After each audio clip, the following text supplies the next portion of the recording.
Hello there everybody and welcome back to Movie Squirm. Today I'm going to be doing another Final Destination review. I've been doing all the movies in this series and we are at Final Destination 5 from 2011, and this is directed by Stephen Quayle and stars Nicholas D'Agosto and Emma Bell. When a bunch of co-workers are on their way to a retreat, one of them has a premonition that the bridge they are on collapses and kills them all. He then decides to get them all off the bridge in order to survive, but death hunts them down one by one. Now guys, I have reviewed all of the Final Destination films come before this one, and I'm going to be reviewing Final Destination Bloodlines after this. So what I'm going to do is leave my Final Destination playlist down below if you want to check out those other reviews. And they are all in spoiler form, apart from Bloodlines, which I haven't done yet, but I'll be doing that spoiler free. So there are going to be spoilers in this one as well, because it's been out for a few years now. But yes, it's exactly the same formula now, isn't it? I've read that same concept out 4 times now, just with a different opening. And to be honest, it works, because I'm still enjoying myself with this series. Even Part 4, which a lot of people hate and say it's such a terrible movie, I enjoyed that. You know, it did have its problems, but I still enjoyed that movie.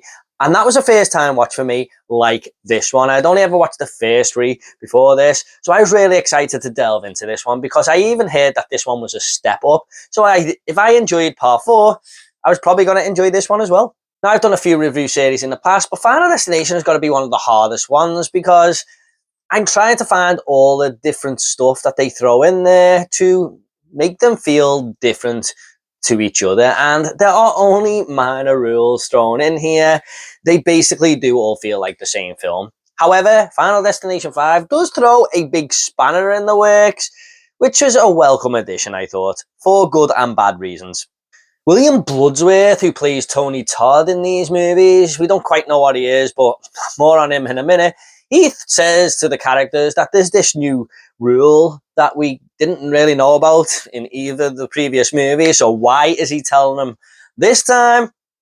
And we haven't heard it before. Yes, it does feel like slightly lazy writing, but on the other hand, they're trying something new. And that one rule is that these survivors of the bridge, if they want to survive, they can actually kill somebody who was not meant to die in that bridge collapse and take the remaining lifetime that they have going on through their life. So basically, if someone is next and they kill someone who wasn't on the bridge and they were going to live till they were 80 years old, that person will take their lifespan and death will basically not come after them again, because they've taken someone else in place of them, which is an interesting little concept, I think. But like I said, it works for good and bad reasons in this movie, which I'll speak about shortly in this review. But we do open with another great premonition scene here. This is probably one of the best ones in the series. I've enjoyed them all, to be honest. It's kind of hard to say which ones I enjoy the most, but this one is quite memorable because of some of the gnarly shit that we have going on here. Seeing the concrete crumble and all these gaps opening up where cars are just falling through the holes and stuff, you just know that this bridge is doomed. Seeing the metal wires snap from their bolts, I mean, it's gonna crumble in seconds now. And the people are racing to get off this bridge. You don't blame them, of course. But what happens is there are so many deaths thrown in that are caused by this bridge collapse. One of the characters, Candice, I think her name is the first to die. She falls through the gap, and instead of landing in the water, she lands on the spire of this yacht. It's just such an awesome kill. We also have another woman who falls to her death, survives in the water, and this car comes crashing down on her straight afterwards. You know, how lucky can you get? The boss of these co-workers basically hanging on for dear life, and the tar from this wagon sort of spills onto the ground there, coming towards him, and just melts his face off. We've got fences coming off wagons and impaling people, slicing people in half. It's an awesome premonition. And then, of course, Sam does wake up and realizes that this is about to happen and tries to get people off the bridge. There's some really cool death scenes in here as well. One that stands out most, not just for this movie, but the whole franchise really, is Candice's other death. I mean, she's got 2 awesome deaths in this movie. Obviously, the one I've just spoke about, where she goes through the yacht spire there. But she is in a gymnastic lesson, and she basically is doing her thing, and we just see little hints here of what may happen. The rickety gymnast equipment could snap at any minute. There is a nail sticking out of one of the platforms, and you're like, okay, what's going to happen here? And what happens is someone actually slips on the nail, sort of falls into a load of powder, and this fan gets turned on and blows the powder into Candice's face, and she can't hardly see, but she's in the middle of doing this gymnast move, and she does this big flip and lands on her neck, sort of, and breaks about 100 bones in her body. It's such a cool death that I didn't see coming, but what I love about it is the whole build up to it. It must last about 3 or 4 minutes, and you're just like, where is this going? It's one of the best kills, like I said, in the franchise, kind of on par with the sunbed scene in Final Destination 3, for my favourite kill so far. The laser eye surgery death is also pretty cool as well, where one of our female characters goes there and she kind of gets locked in the machine. The doctor walks out for a minute and the machine accidentally heats up and it's sort of burning her eye there. So she puts her hand in the way and it starts burning her hand.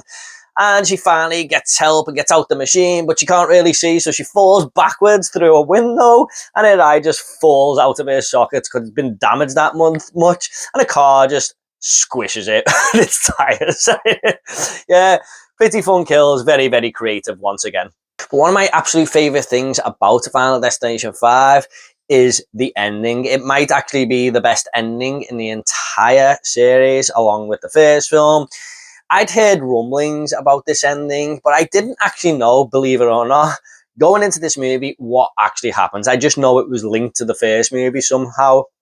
And to see Sam and Molly board that plane to Paris, and then we suddenly cut to Carter and Alex being thrown off the plane, I was like, holy shit, they're on flight 180. I can't believe it. And obviously the plane takes off and the damn thing explodes. I mean, it's not done to brilliance like the first movie's opening sequences, but it's still a pretty well filmed, well made premonition scene from a distant person's perspective who was on that plane. Seeing Molly fly out the window and be cut in half by the wings. I mean, yeah, it goes for it. And then you just see Sam's face being burnt to shreds and stuff, and the plane explodes. And I was just like, holy shit, man. That's a fucking great ending. And to see the whole series go full circle, which was meant to be the last movie, of course, this one. Of course it isn't. We've got another one coming now. But that is a great way to end on. Just have the whole thing come around there.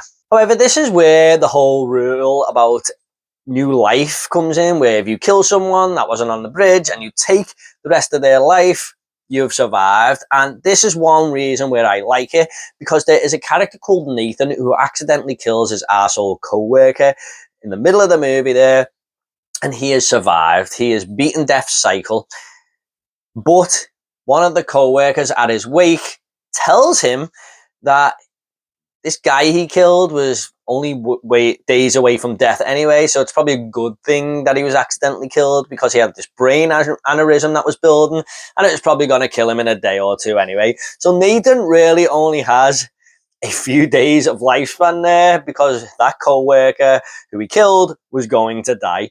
And he realizes this. As soon as he realizes it, a part of the plane comes and lands right on him there and wipes him out. And that is just such a cool and funny way to end the movie. One thing I am mixed on though, like I said at the start of the review, is Tony Todd. I mean, I love the guy. I think he's well acted as William Bloodsworth here. I mean, he always puts a performance in. But why did he not tell these characters in any of the other movies about this rule of the lifespan? Being this a prequel by the looks of things, because it's come full circle, he didn't actually tell the characters in parts 1 or 2 how to beat death there. He just brought a new rule in part 2 where, you know, new life breeds new death, or beats death, basically. He never ever mentioned this. Now, I can't look into it too much because it's just a silly little fun horror movie, isn't it? But a lot of people will be scratching their heads at this, I imagine. Why did he not mention it to any of the other characters in the other movies? But he has here. So yeah, that one, I'm just kind of mixed on this character. I kind of don't know where he is. I actually thought he was Death himself from the first movie, but then he might not be Death because he's trying to help these characters. And if he's neither, how does he know all this stuff? I mean, it's a very, very strange character. So yeah, I do like his scenes mostly, but that's why I'm kind of mixed here. I don't actually know what his purpose is to the film, apart from giving the viewer some exposition. There's actually no reason for his, or should I say, it doesn't make any sense for his character to be there, really. But rest in peace, Tony Todd. I'll always love the guy. Give one of the best horror performances of all time in Candyman there. One thing I don't like about this new rule that they bring in, though, is it turns one of the characters, Peter, into a sadistic killer. Now, it is explained that he is pissed off that his girlfriend, Candice, has been killed, and it's turned him psycho, really. But I don't know, he seems like a pretty normal guy in the premonition scene at the start, or leading up to the premonition scene. And I find it very, very hard that he would turn into this killer who's basically enjoying killing people. I mean, he's following Sam and Molly around the kitchen, and it looks like he's actually enjoying this, kind of like Zepp in the movie Saw. I mean, that makes no sense to me why he is actually enjoying what he's doing when you really look back at the film. And here, it's the same thing. I mean, I just weren't buying that. I've heard a lot of people say that they love this about the movie and it brings something new and fresh. But yeah, maybe he could have basically gone around and tried to sort of say why he's got to kill this person and, you know, try and justify himself, not walking around like a homicidal maniac laughing about it and saying, yeah, you're next. You know, I can't wait to kill you. Yeah, I mean, I'm having so much fun here. I weren't buying that. Also, the characters here aren't the best. I mean, it's just a bunch of characters like all the other movies where we have them and they are killed and we don't really get time to know them. Now, I know it's very hard to make a bunch of great characters in these movies and slasher films as well. I mean, they're just there to be killed, aren't they? We don't ever get enough time to connect with their personalities or whatever. But the movie does try to make these characters tight-knit a little bit there because they are all work colleagues. So it tries to say like why they would all have this bond and stuff. But it never really is portrayed on screen. I mean, it's kind of just, you don't really care. And there was a whole romance going on with the main two characters, Sam and Molly. And I was kind of tired of him, just watching him chase her tail because it's actually his ex-girlfriend. And Molly was just so sad and depressed in every single scene. And she was like a very miserable character.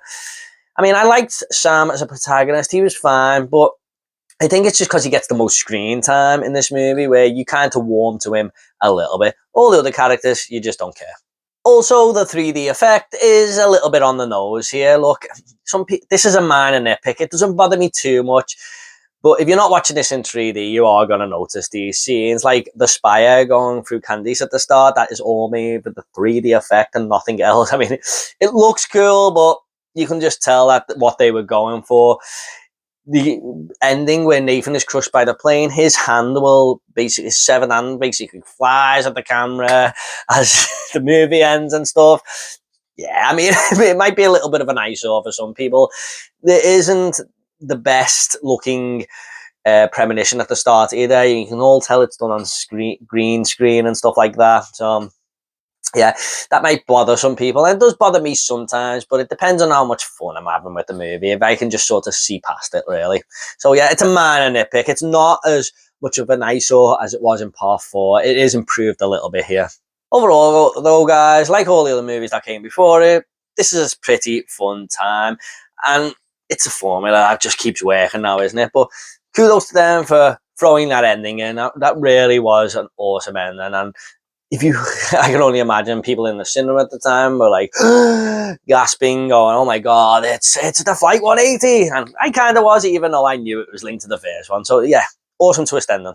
I'm just gonna go ahead and rate this movie now. I'm gonna give Final Destination 5 a 6.5 out of 10. I think this has got to be one of the most consistently solid horror franchises out there, along with Scream, Alien, and Evil Dead now. Okay, guys, at the end of these reviews, I always like to leave a little fun fact. Now, a fun fact for Final Destination 5 is that this has the longest opening premonition scene at 4 minutes and 44 seconds. Told you it was memorable. Yeah, it's carnage. There's a lot going on here in this opening. Okay, guys, hope you all enjoyed this review. Don't forget to check out my other Final Destination reviews down below. What do you think of Final Destination 5? Is it one of your favourites? Are you a fan? Are you not a fan? Please do let me know in the comments down below and I'll get back to you all, I promise. If you like horror, please give this video a like and subscribe to this channel. It really helped me out. You all take care. I'll see you all in the next video.